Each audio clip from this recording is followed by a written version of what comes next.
Okay, Algebra 2, here we go. We're going to do a real quick review of piecewise functions. We have an example of where you evaluate on the left, and we have an example of graphing on the right. So the hardest thing about these is being able to read what this means.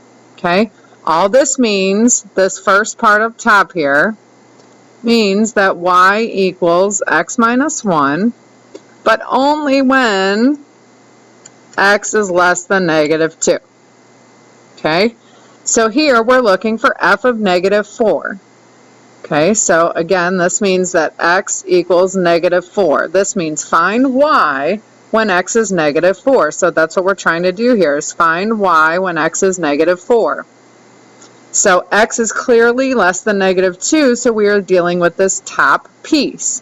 And y equals x minus 1 at this top piece. And since our x is negative 4, we have negative 4 minus 1 equals negative 5. Okay, so now on number 2, we need to find f of 1. So again, we need to figure out which piece here are we talking about. So f of 1 means we're looking at this middle piece here. This means that y equals 3x when x falls between negative 2 and 4. So we are finding y when x equals 1. X equals 1 means we're dealing with this middle piece, and y equals 3x.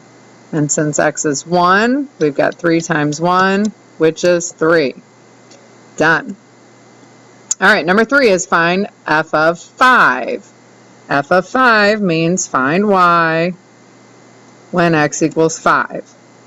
So which piece are we dealing with here when x is 5? Well, we're dealing with this one because 5 is bigger than 4. This is when x is bigger than 4. 5 is bigger than 4. So f of 5 is 5. There's nothing to plug in here. It's just a horizontal line. Y equals 5 for every value bigger than 4. Okay? So we hit each piece there, and now we are going to do 2 more problems just to make sure that you are good to go here. We've got, again, the 3 different pieces. So your first thought is always, which piece am I in? Which piece am I dealing with here? So in f of negative 2, we're looking for y when x is negative 2. So which piece are we in? This first piece is when x is less than negative 2. The middle piece is when x is greater than or equal to negative 2. And we want exactly negative 2. That means we are dealing in this piece right here. So in that piece, y equals 3x. And if x is negative 2, we have 3 times negative 2, which is negative 6. And lastly, we're going to find f of 0. Okay, so we need to figure out where is x equal to 0. Okay, well 0 is between negative 2 and 4. 0 falls here, so we're in this piece again.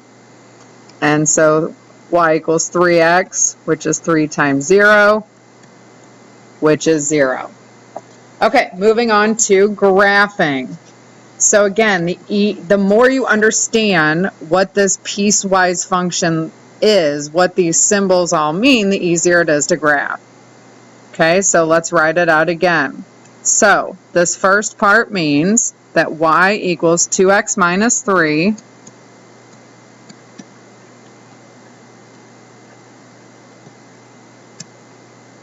when x is less than 2. Okay, so where is x less than 2?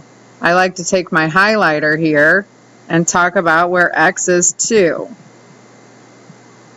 Okay, so we want y equals 2x minus 3 over here when x is less than 2. X is less than 2 to the left of that. So over here, I want y equals 2x minus 3. Okay, then I'm going to graph, so I will graph that in just a minute, but then I'm going to graph y equals negative 5 when x is greater than or equal to 2. So over here on the right side of 2, greater than or equal to 2, I'm going to graph the line y equals negative 5. So all I'm doing is graphing those 2 pieces, those 2 lines, but only on the side of 2 that I need it to be on.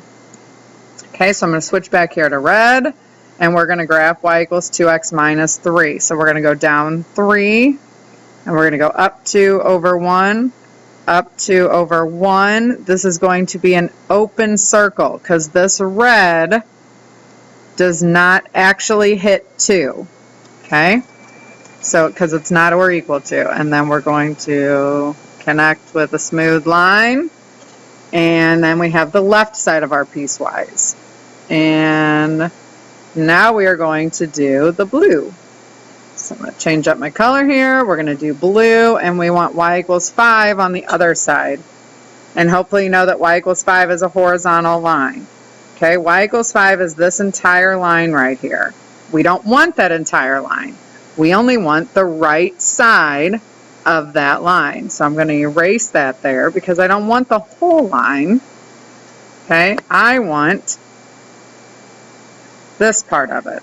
I only want to the right of 2. I only want where the x is bigger than 2. 2, 3, 4, 5, 6, and so on. But I also want to include 2, so I'm going to put a closed circle on there. And that's how you graph. Just draw some sort of dotted line at the jump, wherever it's changing from piece to piece. And then you're going to draw one on one side, one on the other side. Or if there's 3, you'll have 3 different pieces. So hopefully that clarifies some piecewise function stuff. And good luck on your finals.